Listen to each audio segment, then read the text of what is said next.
Next up, we got banks are collapsing. Banks are collapsing. Here's why. Two of the largest bank failures in history happened this week. But before we talk about why, I have a question.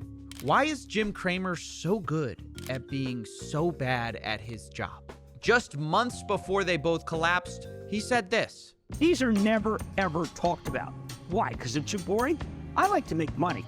Boring is good. Watch out for Signature Bank. That's my fave. SVB Financial, don't you want? This company's a merchant bank with a deposit base that Wall Street had been mistakenly concerned about. This morning, we witnessed the second largest bank failure in American history, which naturally created a wave of fear as the day went on.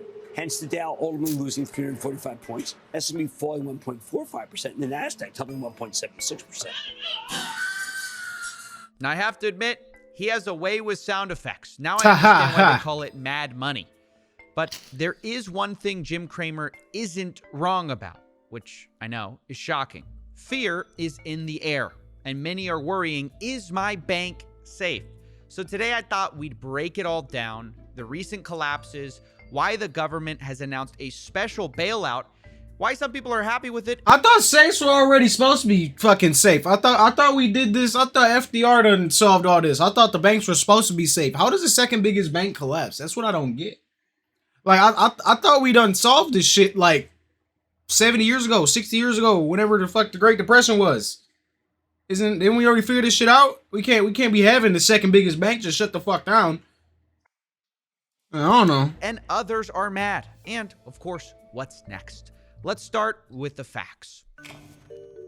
See? Three government some major banks liars. in the United States have failed Government be in a short lying. period of time. Silvergate, Signature Bank, and Silicon Valley Bank. Now, Silvergate was the smallest with about $11 billion in assets. Signature was like the mid-sized one, and Silicon Valley Bank was the largest. Now, Silvergate and Signature Bank were well known in the crypto space, while Silicon Valley Bank was massive in the tech startup world. Okay. However, despite their differences, these banks failed for similar reasons at a high level, which is this. They all experienced a run on the banks when too many people demand too much money too fast, and the banks don't have cash on hand. Now, I want to make something clear. It would be easy to draw the comparison to the crypto crash in 2022 when several crypto companies like FTX collapsed, but there's an important difference. Companies like FTX were insolvent. When there was a run on their banks, they had no money to give.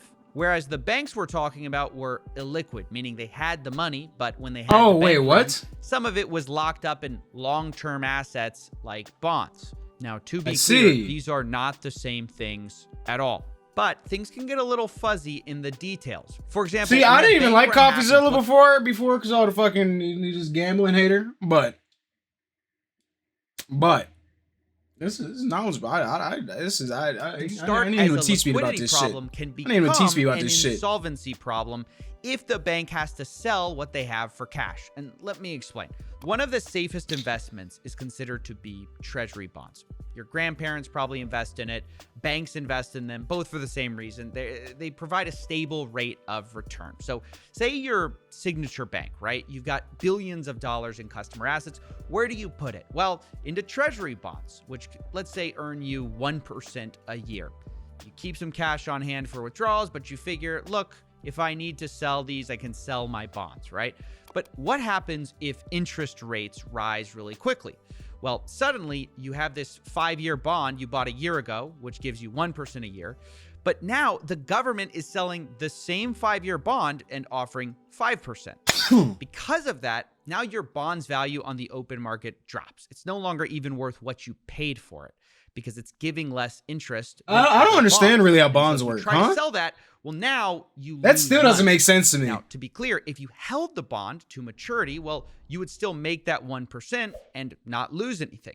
But when depositors are asking for cash, it's simply not an option to hold on. Now, I know that seems complicated, but the essence of it is this. Yeah, it is. Banks were forced to sell long-term assets that they didn't want to sell, like bonds, and they took losses because of these bank runs. Because of that, what started as a liquidity crisis became an insolvency crisis, and that's why they got shut down, because they weren't going to be able to service all those withdrawals.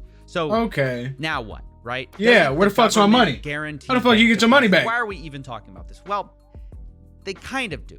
The FDIC insures up to $250,000 per account. However, at places like Silicon Valley Bank, they had a lot of accounts with a lot more than that. Because as we spoke of, they hosted a lot of tech startups and shit. It might have had anywhere from $10 to $50 million in there. And suddenly, that company, which was healthy yesterday, now can't get access to that money and can't meet payroll because their bank had failed. And this triggered a huge response from many in Silicon Valley to call for depositors to have their money guaranteed, with people like Jason Calacanis saying, you should be absolutely terrified right now. That is the proper reaction to a bank run and contagion. Guarantee all deposits up to $10 million or this will spiral into chaos. And comments like this all these rich people mad.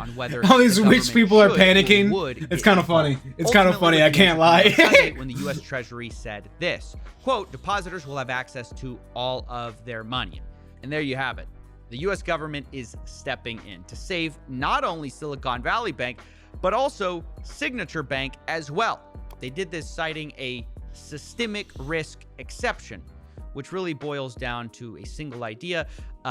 Please don't panic, guys. Please don't take out your money. Ultimately, the U.S. government doesn't want you worried about your bank deposits. However, not everyone saw this as a win. Many were quick to point out that once again, the government only seems to step in to help a certain type of person. Quote, Mark Cuban, bail out Silicon Valley Bank tonight. Feds, approved. Goldman Sachs needs $824 billion. Approved. JP Morgan Chase needs $416 billion. Approved. Average Joe, my wife has cancer. Can we get Medicare? We're broke. For real though. Those in favor of transactions will tell you that like I've seen all these fucking rich people panicking. It's kind of funny. Super rich getting bailed out. They'll point out that this isn't a traditional bailout at all because it only applies to the depositors and that executives and shareholders will get nothing.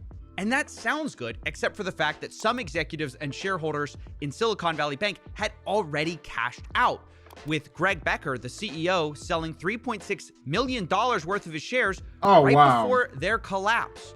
And this gets even worse when you consider that Greg Becker was one of the people who lobbied to deregulate his own bank. According to Heather Landy of Quartz, quote, the ability of these banks to fly under the radar in the U.S. was no accident.